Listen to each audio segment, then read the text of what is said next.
Sekarang yang kita ingin bahas perannya Sa'ad adalah di wilayah timurnya Jazirah Arab. Irak, Iran, Rusia, Afghanistan, ini semua wilayah yang sangat luas sekali.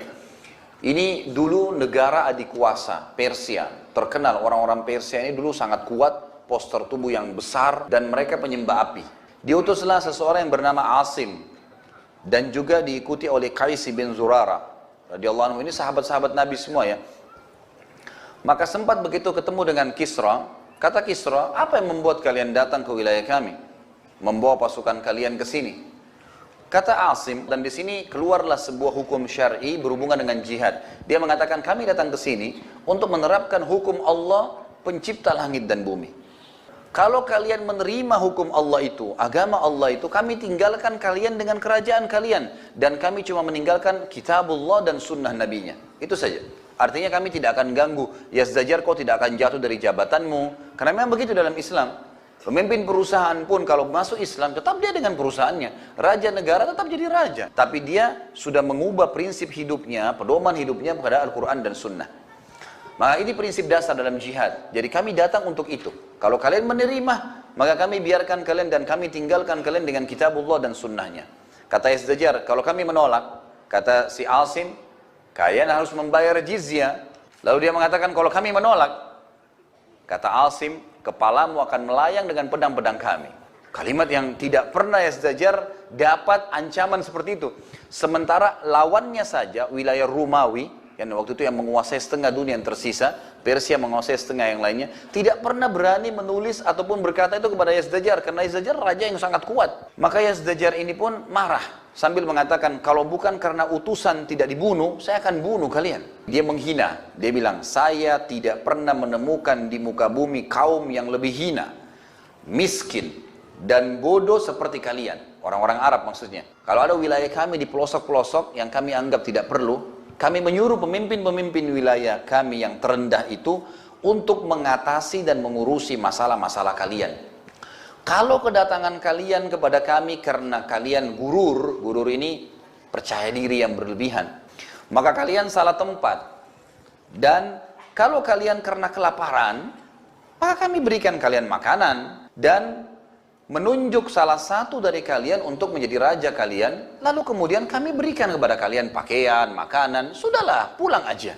Maka Qais bin Zurarah radhiyallahu anhu, sahabat Nabi, nggak bisa tahan. Maka dia mengatakan, wahai Yazdajar, apa yang kau ucapkan tadi, benar, kami adalah kaum yang sangat terhina, kami kaum yang sangat rendah, sebelum diutusnya Nabi Allah kepada kami.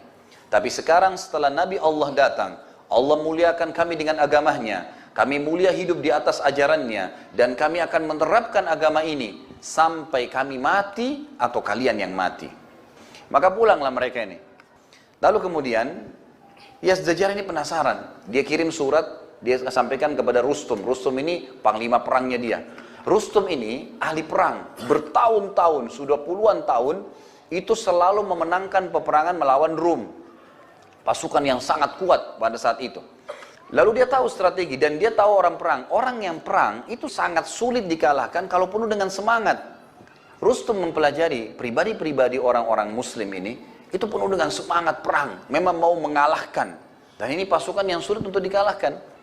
Lalu Sa'ad pun menerima surat dari Rustum, minta kirim orang kepada saya.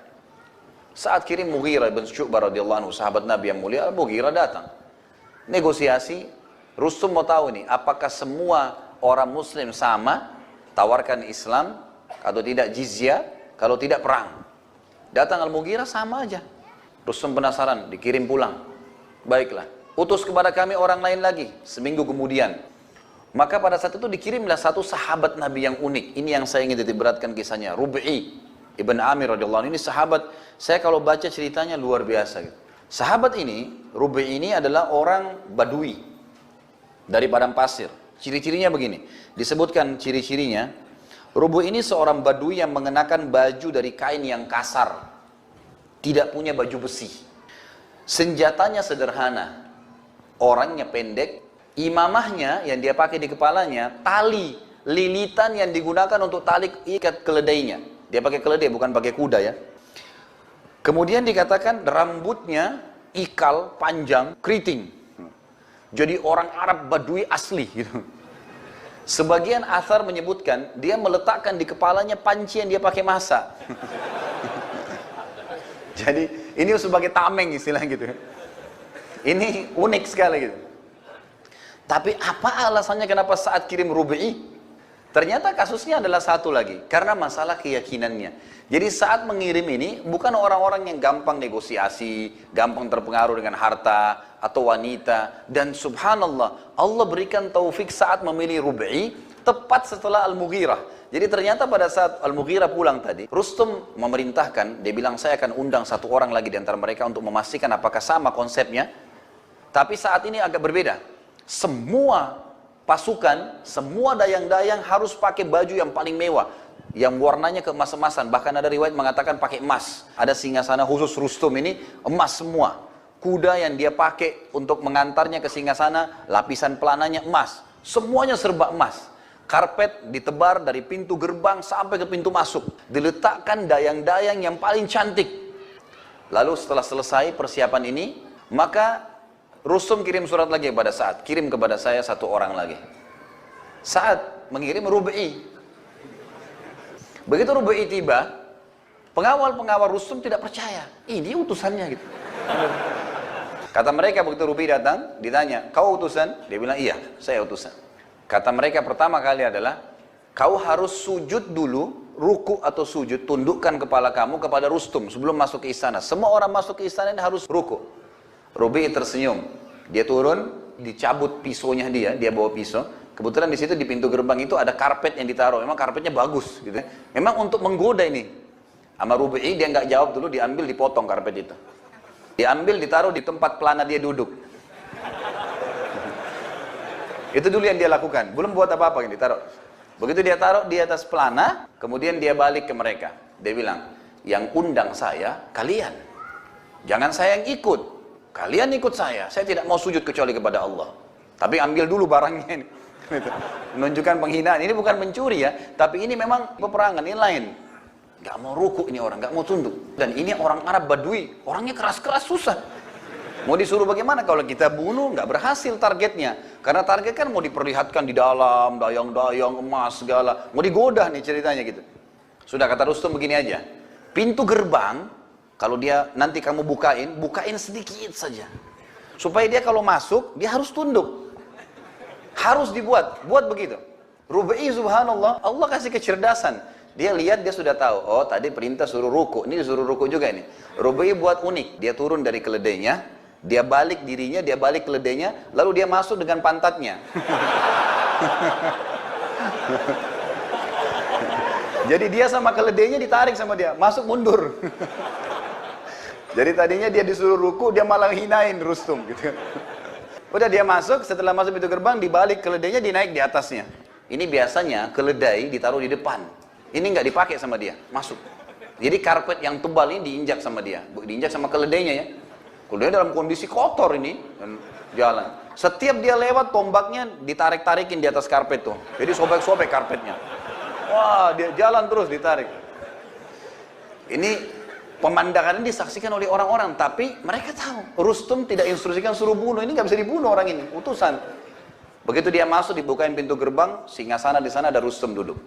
Kiri kanan ini banyak bantal-bantal, permadani, bagus-bagus gitu. Rubi'i turun dari keledainya, ini dia lihat Rustum di sana nih. Dia turun, dirobek-robek sama dia bantal itu. Ternyata ada satu hikmah di sini ya. Saya tidak tahu pada saat itu Rubi'i radhiyallahu anhu tahu atau enggak apa yang dia lakukan, tapi dia seperti seakan-akan dapat isyarat kalau memang ini untuk membuat fitnah bagi dia. Dan untuk menunjukkan seakan-akan begini, orang-orang Persia ingin tunjukkan ini kekayaan kami. Kami kaya raya, kami bisa mengalahkan kalian. Dan Rubi'i ingin membalas itu, mengatakan ini nggak ada nilainya di depan mata saya. Kesannya begitu. Tapi apakah poin itu Rubi'i berpikir atau tidak, Allah alam. Tapi saya tangkapnya dari kisah seperti itu. Jadi dia lakukan itu sebenarnya untuk menunjukkan kalau ini emas apapun yang kau taruh tidak ada apa-apanya. Dia lewat menuju ke Rustum, jalan di atas keledai sambil merusak tadi karpet sampai depan Rustum. Kiri kanan perempuan daya-daya yang cantik, gak ada yang dilihat sama dia. Rustum tanya, kenapa kalian datang? Kata Rubi'i, kami datang untuk mengeluarkan seluruh yang menyembah makhluk kepada menyembah Tuhannya makhluk. Kami datang untuk membawa agama Allah sampai ke seluruh pelosok bumi ini. Dan kalau kalian mengikuti ajaran itu, kami tinggalkan buat kalian kitabullah dan sunnah nabinya. Sudah selesai, tinggal berhukum dengan itu saja. Maka kata Rustum, kalau kami menolak, kata Rabi'i, kalau kalian menolak, kalian harus membayar kepada kami upeti, datang sambil merangkak ke hadapan kami. Kata Rustum, kalau kami menolak, kepalamu akan saya penggal, kata Rabi'i dengan tegas. Lalu kata Rustum, kau ini siapa sebenarnya? Kau ini pimpinan mereka, artinya kok bisa keputusan kau yang tentukan gitu kan? Kata Rabi'i, bukan, saya salah satu dari pasukan muslimin, tapi umat Islam seperti satu jasad. Satu kasih keputusan, semua ikutin. Semua begitu. Ya begitu. Satu berikan keamanan, yang lain semua ikut. Maka saya bagian dari muslimin. Kata Rustum, baiklah, beri kami waktu untuk berpikir. Kata Rabi'i, sehari atau 2 hari? Langsung to the point. Kata Rustum, tidak bisa. Saya harus musyawarah dulu sama Yazdajar. Saya harus bicara begini dan begitu. Ya, saya butuh sebulan. Kata Rabi'i, Nabi SAW, Rasul Allah tidak pernah mengizinkan kami berdialog dan berdiskusi, memberikan waktu musuh lebih dari 3 hari. Waktumu 3 hari, maksimal. Dan setelah 3 hari kau harus pilih. Islam, kau selamat. Atau jizyah, terhina, atau kami akan penggal lehermu. Kata Rustum, ini orang luar biasa ini gitu kan. Ini gimana negosiasi sama orang begini nih. Pokoknya nggak ada A, B, nggak ada. Kata Rustum, baiklah, kami akan berpikir. Pulanglah Rabi'i ini, lalu Rustum mulai berpikir, bagaimana ini, apa yang harus dilakukan. Dia musyawarah sama Yazdajar. Ini betul-betul yang sedang kita hadapi ini bukan main-main ini. Ini orang-orang yang tidak takut mati, tidak terpengaruh dengan harta, dan memang yang dikeluarkan pada saat itu harta-harta yang sangat besar. Oleh Rabi'i ditinggalin sama dia. Rustum sudah dikatakan begitu, minta waktu, dia balik, nggak lihat kiri kanan, keluar sampai pulang. Gitu. Maka setelah musyawarah, Yazdajar bilang tidak bisa kita biarkan, harus perang. Baiklah, ringkas cerita, keluarlah pasukan pada saat itu.